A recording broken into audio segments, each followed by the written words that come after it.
Peny Boone, he spent like 4 months in the ACC. Come on, man.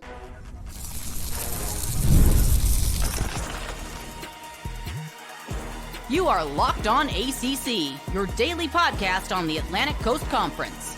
Part of the Locked On Podcast Network, your team every day. I am Alex Donno from Locked On Canes. He's Kenton Gibbs from Locked On Wolfpack. I see you've been tracking the portal all day, Kenton. I caught you with that little yawn there. I know. Been a lot of transfer portal craziness already. This episode, by the way, is brought to you by Game Time. Download the Game Time app, create an account, and use code LOCKEDONCollege for $20 off your first purchase. I know that starting off this morning, maybe it wasn't quite as crazy as people thought it would be, but there have been some significant exits already, Kenton, and I've covered enough of these transfer portals now where I know the big chaos doesn't necessarily happen on the first day. Some guys are still kind of going through their options, filling out their paperwork. There's still, within the next 2 weeks, there's going to be a lot more here that drops.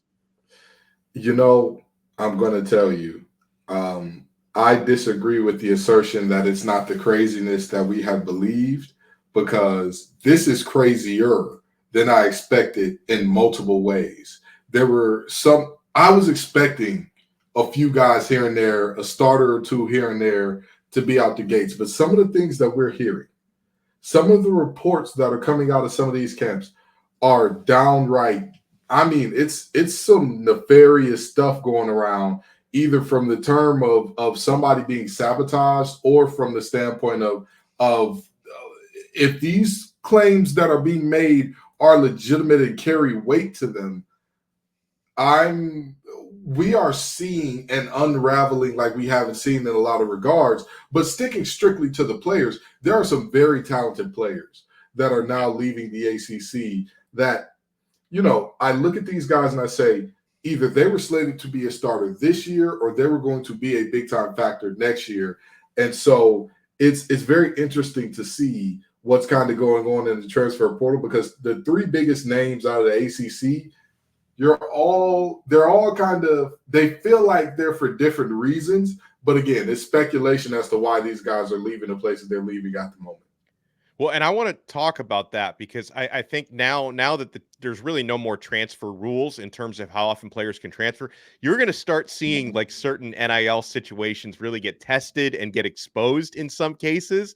We're going to start with and, you know, I know that there are a lot of rumors and buzz going around about what may be going on in Louisville, but let's stick to the facts first. Yeah. Louisville is they're losing a guy who's expected to be their featured running back next year, Peny Boone.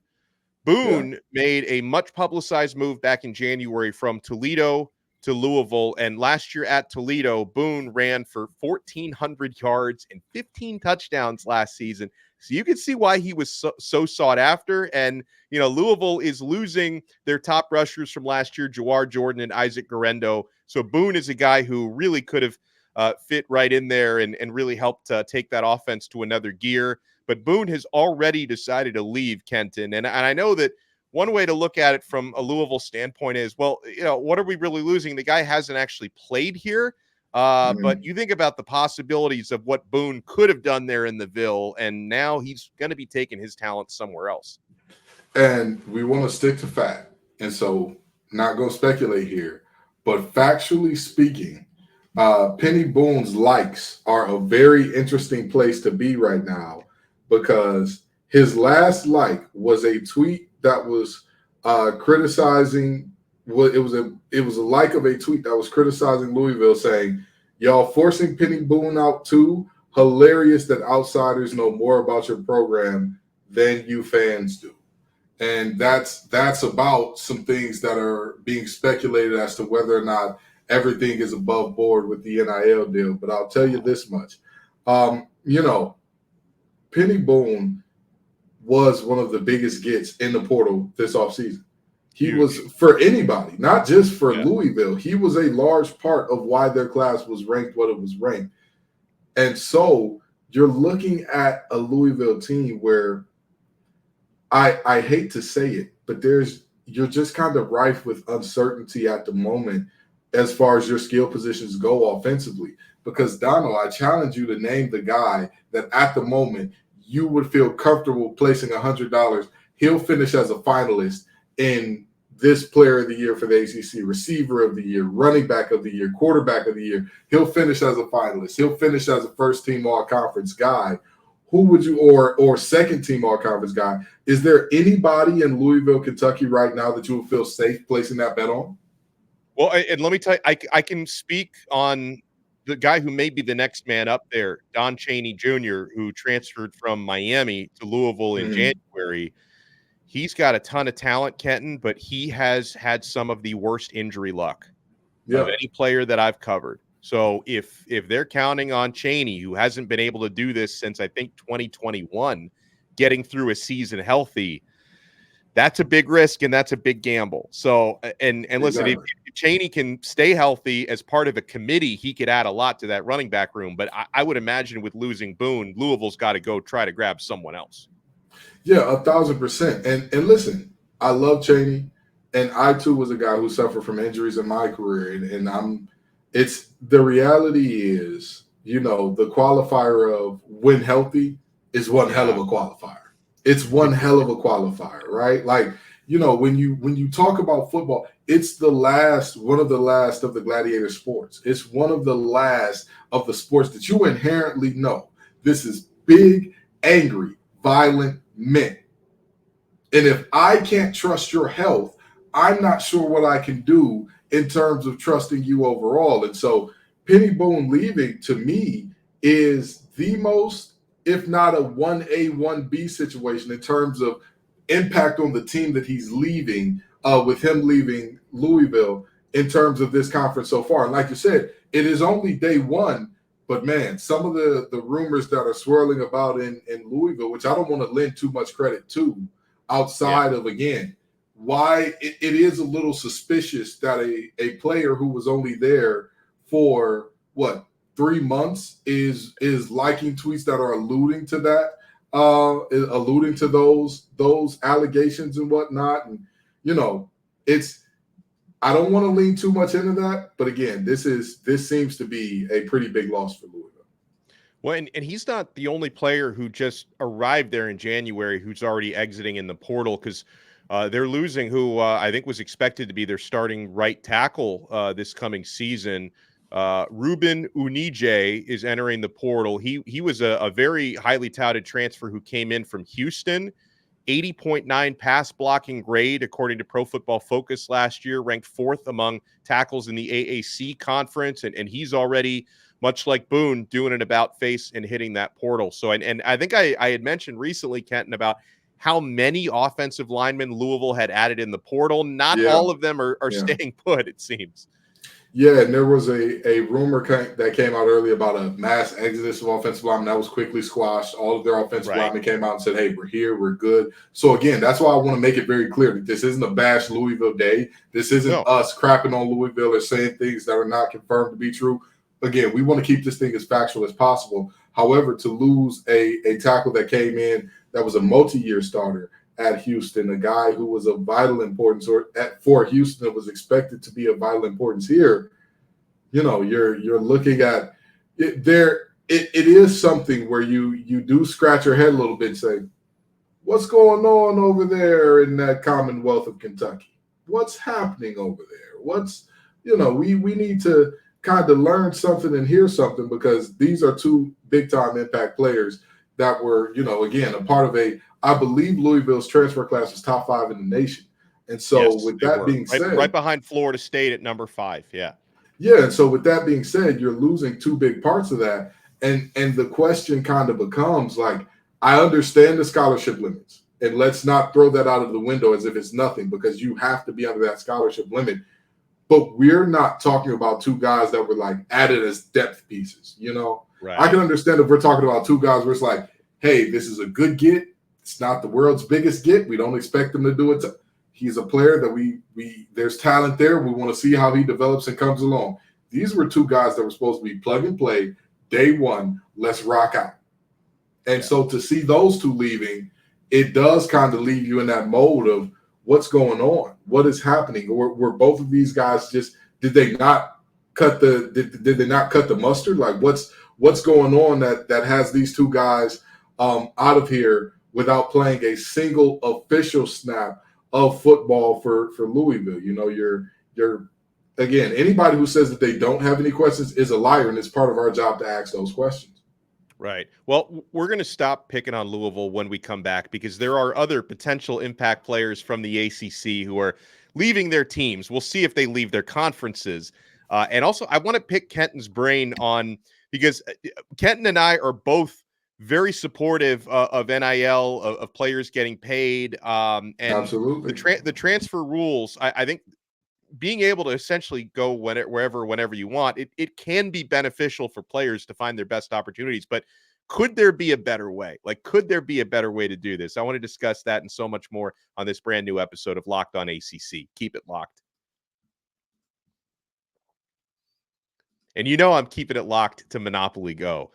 Guys, I love this game. We've all been there as a player or a fan. It's halftime and the scoreboard is not looking good. You're feeling low. You're not sure you or your team can pull out a win. That's when you dig deep, lift your head up, and say to yourself, time to get back in the game, pull off some bank heists, and take as much of my friends' money as I possibly can. That's right. The smash hit mobile game, Monopoly Go, lets you compete with your friends to get the most riches and the biggest empire. It's the Monopoly you love, but on your phone, anytime, with tons of new twists, including leaderboards to compare your progress to your buddies. There's so much to do. You could play on countless dynamic Monopoly boards, make your friends bankrupt by smashing their landmarks with a wrecking ball, charge other players rent for your iconic properties. You can even work with your friends to crack open community chests and in tournaments to get extra rewards and climb the leaderboard. So get back out there, put on your game face, and download Monopoly Go, now free on the App Store or Google Play.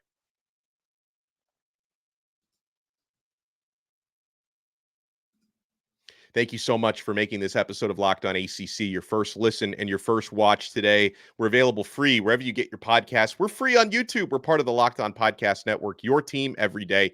Alex Donno from Locked On Canes, Kenton Gibbs from Locked On Wolfpack. Now, you know, Kenton, Wolfpack player who has officially hit the transfer portal is receiver Julian Gray.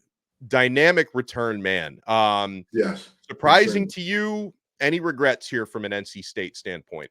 It's not really surprising. I had a feeling that this was coming with how Joker Phillips completely retooled that receiver. I mean, with all due respect, you know, a lot of people talk about what happens when you're like, oh, they've completely bolstered this position or that position. When a team does that, what happens to the guys that are left? Because everybody didn't leave from last year's team, you know. And obviously, KC, Kevin Concepcion, was going to be a guy that's a freshman All-American. He's supposed to go make a lot of money in a year or two. And so, you know, that's a little different of a story than what you're looking at with Julian Gray, a guy who I believe the biggest fault here lies with NC State playing him out of position. I don't think he's an outside receiver. I think if you put him in the slot and use him in that Deebo Samuels role where you're just like, get him the ball, figure out a way, however you do it, put the ball in his hands. I think he's dynamic. I think he's electric. I think he's primetime TV. However, NC State was using him on the outside a lot, which I get it. There weren't many outside receivers for NC State last year that you could trust to make plays, especially not dynamic playmakers. But ultimately, with the new look of that wide receiver room, it's college football often ends up being a game of musical chairs, and it just seemed like Julian didn't have a chair when the music stopped. And, you know, if this was a position where the Wolfpack were still in a bit of a deficit, I would have a lot more concern if I were a Wolfpack fan. I would have a lot more concern to like, what's going on, what's happening, and all that. But again, when you add in the addition of a Noah Rogers, a guy who was a 4-star on most places, 5-star on some, you know, just a dynamic playmaker. When you add in a Wesley Grimes, who every time you see him, defenders are looking at the back of his head like a good barber trying to get a taper good lined up right. You know, when you talk about Kevin Concepcion, when you talk about the tackle breaking his tight end in America and Justin Jolie, you don't feel as bad when you're talking about Julian Gray exiting. But I will say this, of him and Peny Boone in terms of who could be the most impactful, I think that their ceiling of what they could be is neck and neck. I just think Boone has a lot higher of a floor. Right. Yeah, and so a couple of not going to say shocking, but a couple of players that makes certain parts of the Miami fan base very disappointed to see enter the transfer portal today. I'll start with quarterback Jacurri Brown. He one of the more talked about players, Kenton, for the last couple of years, especially this past spring, because Brown has really shown flashes of. You go back to the phrase you use, very high ceiling. He's shown Yeah. flashes because he's got a 6'5", about 225, 230-pound frame, excellent runner from the quarterback position. And, when he arrived at Miami in the class of 2022, he was very raw as a passer. I've seen him develop a lot. The consistency hasn't always been there, and I think that's why he's in the situation he's in, where sometimes Brown will make the most difficult deep ball look easy and just put the perfect touch on it, and he can't make routine short throws. Like it's been one of the more confounding things, but he's been improving on his overall quarterback game. And there was a situation during spring football with Brown where he was actually primarily the fourth string quarterback, which is, Miami has a unique quarterback room this year with Cam Ward being the man. They also brought in Reese Poffenbarger in the transfer portal, who had a lot of success at the FCS level. Emory Williams was a guy who started and played well in a couple of tough games last year for Miami. He's also been that mix, and Jacurri's been kind of after those guys. At times, though, he's appeared to play better than the other backup quarterbacks. So it's I was kind of just about to say, you yeah. can't convince me that he was the fourth best player out of those. That's the thing. Four. So a lot of people wonder, like with him taking a lot of fourth string reps in spring, you have to kind of wonder, like, okay, is that why he's leaving, or did they already know he was leaving, and is that why he was playing behind some of the? It's one of those chicken versus the egg conversations. But regardless. Yeah. I think wherever he ends up, and I'm going to be anxious to see if he ends up at like a really big program that wants to like continue to develop him, or if he goes to a smaller team where he can start right away. He's got options because he could end up being a really good serviceable starting quarterback somewhere. Another player that Miami lost today, Kenton, again, not a huge surprise, but definitely a disappointment. Running back TreVonte Citizen, he's entering his third year in college, hasn't played a single collegiate snap because he has had devastating knee injuries. When he first arrived at Miami in 2022, same year as Brown, I remember looking at TreVonte Citizen and saying, okay, this guy looks at 18 years old. He looks like an NFL running back already. During his first fall camp, he suffered a really bad ACL tear, cost him his first season. After that first season was over, he suffered a setback on that knee, cost him his entire second season. So that's like a big what if, right? And I don't think he's all the way back even. I think he's still kind of he's healthy, clean bill of health, but I don't think he's completely back mentally, because you could probably speak to it, Kenton, that when you miss a lot of time with injury, it also takes a while to, even if the doctor says 100% clean bill of health, it takes a while to get back to your old self. Yeah, and a lot of people don't understand, even if you're an idiot like me who was Evel Knievel, as soon as you got cleared, you are physically not the same guy. As much as you want to believe that you can run as fast, jump as high, all that good stuff, I could dunk a ball when I got to NC State. I couldn't by the end of my time there because of the 2 Achilles tears. Like, that's just the reality. Yeah. So, with that in mind, though, I want to get back to Jacurri Brown for just a second. Sure, please, yeah. Mario Cristobal better hope and pray. And when I say hope and pray, I mean he better be saying every Hail Mary, every praise be, every act of contrition, every single prayer he can find to pray. That Jacurri does not end up being a baller at his next stop. Yeah. And Miami is not stuck in the portal looking around, because I guarantee you there's a Mario is headed towards a death by 1,000 cuts firing at Miami that a lot of people don't want to talk about. That's just the reality. Mm-hmm. If he does not get this thing turned around in a measurable way, I think there's a world where he wins 7-8 games this year, 7-8 games next year. Jacurri goes on to be a really good quarterback elsewhere. You're stuck looking in the portal for a third year, and your AD's like, I'm not extending you, dude. I'm not extending you. You just pushed away a potential Heisman candidate, again, potentially, of course. And this is why I'm saying Here at Locked On ACC, we wish all these players the best. We wish all these coaches the best. We hope everything goes right for everybody, right? But the reality is, if Jacurri ends up being a baller and people are already lamenting and talking about, can Mario develop quarterbacks? And you drove away one that ends up being good. Listen, you talk about that high ceiling, low floor. Mario better hope for that low floor. And you better hope he gets his quarterback situation figured out, because that'll be a really big of the 1,000 cuts that has Miami fans saying, we're done. We're not watching. We're not donating. No more. And I'll tell you what, if we've seen it from anybody, did Coach Cal not just show us? All it takes is losing the wrong couple of boosters, and a relationship with the university can get real sour real quick in today's NIL land. Yeah, and this definitely puts more pressure on Cristobal and, of course, offensive coordinator Shannon Dawson, who's also the quarterbacks coach, to develop Emory Williams, because Emory, he didn't put up big numbers last year in the games he started. Happened to start against two very tough defenses, Florida State and Clemson, but he's got to show continued development, because one of the regrets that I have about losing Jacurri Brown is that was a guy who started his career at Miami, a guy they were developing, and obviously as a Miami guy, I hope Cam Ward goes out there and lights it up in 2024, but that's not someone you can claim the development of. Whereas, hopefully a guy like Emory Williams could become that one. There's also a notable exit from the Pitt Panthers. Edge rusher Dayon Hayes is entering the transfer portal. This is someone who started 11 games, played in all 12 games for Pitt last season.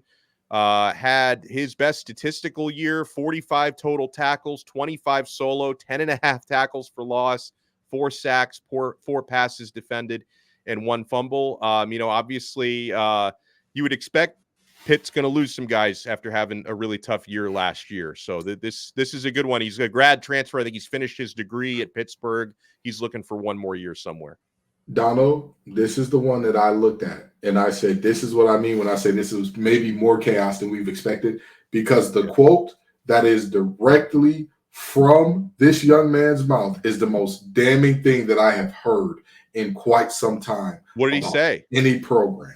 This comes from our boy of Locked On Steelers, Christopher Carter, who also works at the Pittsburgh Post-Gazette. Dayon Hayes said, and I quote, "It's just that I don't believe we can win now. I believe we were going to win games, but I believe we are in a developmental stage, and I just can't do that right now."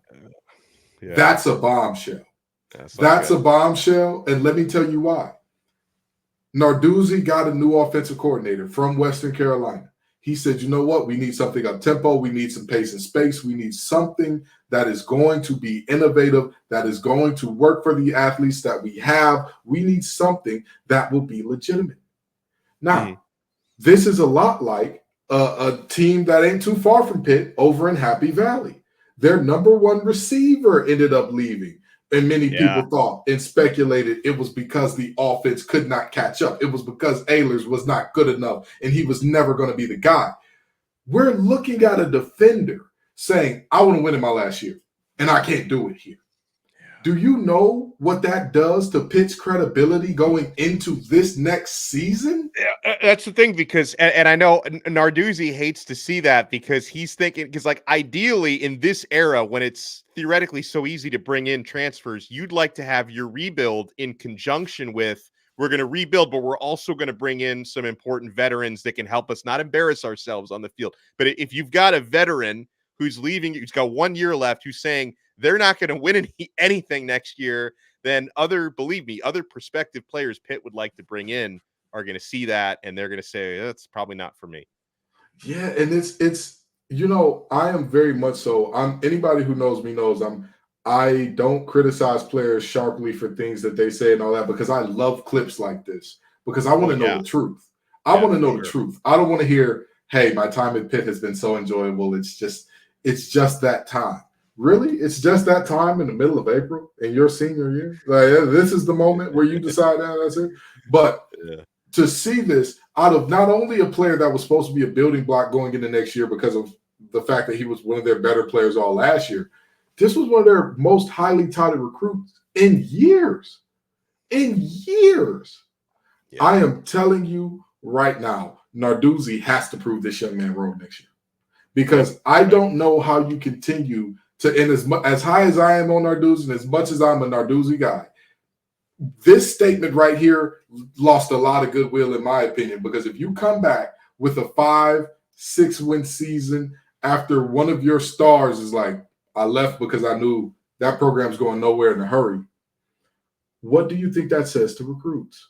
And Narduzzi is known for saying, we recruit players who fit our system, not just guys with a lot of stars by their name.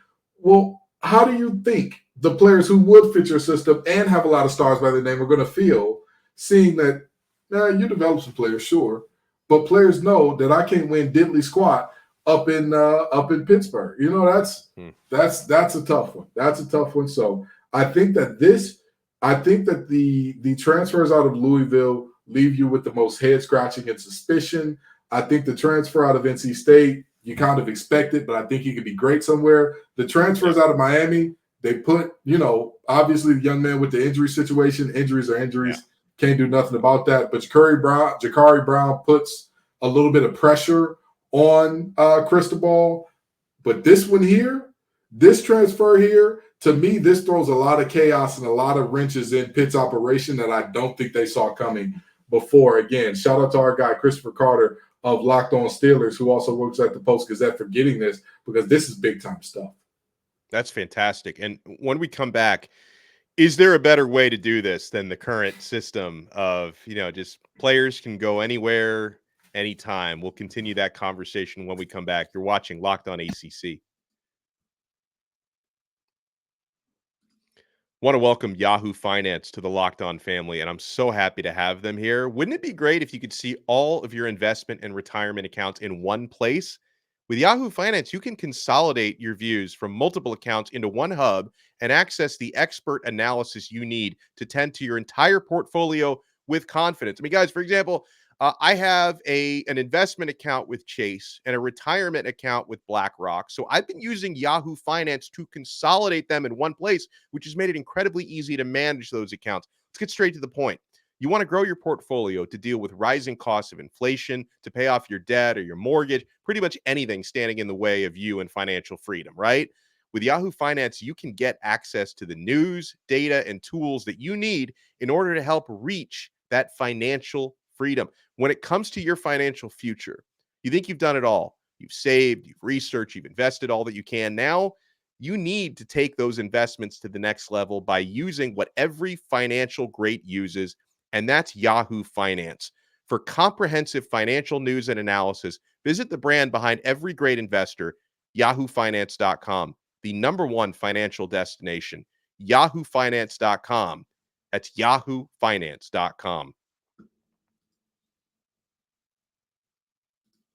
Thank you so much for making this episode of Locked On ACC your first listen and your first watch today. Hey, it's Locked On NFL's Mock Draft live on April 17th at 7 Eastern Time, streaming on the Locked On Sports Today 24/7 streaming channel on YouTube or the free Amazon Fire TV Channels app. Find the ultimate 6-episode series tonight at 7 o'clock Eastern to hear what the local Locked On experts are picking for every NFL franchise, with live reactions from local college football experts and even the fantasy football angle. The Locked On NFL Mock Draft tonight at 7 o'clock Eastern Time, streaming live on Locked On Sports Today 24/7 streaming channel on YouTube or on the free Amazon Fire TV Channels app. So, Kenton, with all this transfer portal chaos, like I'm reminded of that college football super league proposal, which I'm not sure if that's going to get anywhere in this current form, but I think eventually some of these principles will take hold. And part of that proposal was, with collective bargaining, players would potentially sign contracts, multi-year contracts out of high school with the schools that they go to. Now, I think part of that equation would actually be trades it would feel very much like the NFL, that trades would be possible, but players signing multi-year contracts. Is that better than what we have now? Where we do have NIL where players can make some money, but there's also all the chaos that comes with, coming and going, coaches can, force you off of a roster to clear spots. do you think that the idea of being able to sign multi-year contracts, is that better than this? Yes, absolutely. But I would also say the trading idea is absolute insanity, right? Like let's pump the brakes a little there. But I would say this about the contract situation. These teams need to address how their NIL is being done, because there should be no guaranteed payout before you are at least on the roster for a year. Right. Like I'm very strongly against having like, hey, you have to play X amount of snaps in order to get your money or whatever the case may be. I'm very strongly against that. But one thing that I do believe is at least say, hey, we'll sign you up for, X amount of money.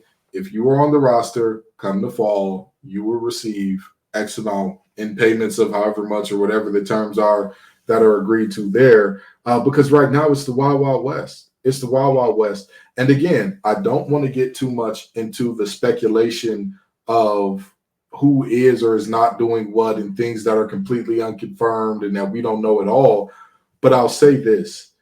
If we are seeing what many people are reporting in terms of, NIL money coming out a little funny or different schools not having NIL money down the stretch and telling players, oh, we'll figure it out. We'll get you done. We'll get you together at some later point in time. That's extremely problematic. It should be something that is written up, that everything is, hey, this is the amount, pay out on this date. That's what we're doing. That's how we're rocking out. So that way both parties are protected. If a player comes in and stays for 3 months and leaves, hey, man, more power to you. It didn't work out. You came and gave it a test drive.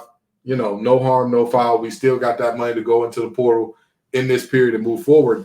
But another thing I would like to see is more restrictions on not how often players can get in the portal, but more so when the portal is happening, right? Like I just don't like this portal period right now. I really, really don't like it. And I understand that it's a situation where maybe a Jacurri Brown was not told, hey, you're going to be the fourth guy. Maybe he wasn't told that. Maybe he was told you'll get a fair chance to compete, and then he goes out there and finds out he's the fourth guy. That's possible. Or, like you said, maybe it was a situation where he already knew he was transferring, and that's why they had him at fourth. But either way, if you make people be more intentional about when they're transferring, you don't see situations like that now, to where that young man could have taken his talents elsewhere. If he would have known, hey, if you don't transfer after this bowl game, that's it. You are stuck. You are done. To do with that information what you will. The decision then looks very different for him, which then creates a very different situation for his future at large, as opposed to being in a situation where he's like, I guess if things don't work out, it's only 3 months, when in the grand scheme of things, if you think about how short a college career actually is and how big that window you actually have to play is, that 3 months could be invaluable, immeasurably valuable in getting you to the NFL, getting you to New York, getting you to the Maxwell Award, all these different awards, or all conference, all, whatever the case may be.